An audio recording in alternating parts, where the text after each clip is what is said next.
মানুষ ঠকাই আসলে কোনো লাভ নাই। আমি আজকে একটা ঘটনা শেয়ার করি।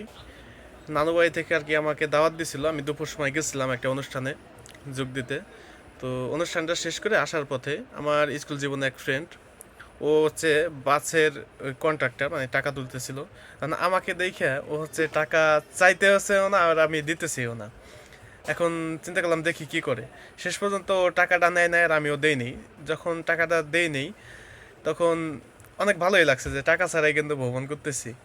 কিন্তু বাস্তবিক অর্থে এখন আমার মনে হইতেছে আসলে টাকাটা ওরে দিয়ে আসা উচিত ছিল। ভাড়াটা অবশ্য বেশি না, মাত্র 20 টাকা, স্বল্প দূরত্ব পথ তো।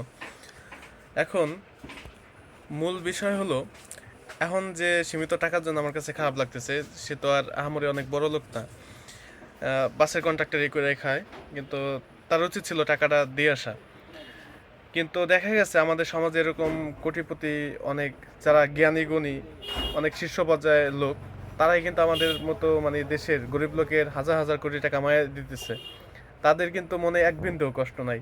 কিন্তু সাধারণত আমি সীমিত টাকা না দিয়ে আমার কাছে যতটা খারাপ লাগতেছে, ততটাও মনে হয় তাদের কাছে খারাপ লাগে না যারা হাজার হাজার কোটি টাকা মাইরে দেয় গরিব দুঃখীদের টাকা। এখন কথা হলো যে ওরে 20 টাকা না দেওয়াতে আমার নিজের কাছে কেমন জানি একটু আটক আটক, ওর কাছে টাকা টাকা এরকম লাগতেছে। বাট উচিত ছিল আমার দিয়ে দেওয়া। যদি দিয়ে দিতাম মনটা আর কি অনেক ক্লিয়ার লাগতো। আপনাদের কারো কাছে এরকম হয় কি না জিনিসটা, নাকি আমার কাছে একাই মনে হইতেছে? তবে আমার যতদূর ধারণা, যারা মানে লিগ্যালি জিনিসটা পছন্দ করেন তাদের কাছে আমার মনে হয় তাদের কাছে এরকম খারাপ লাগবে।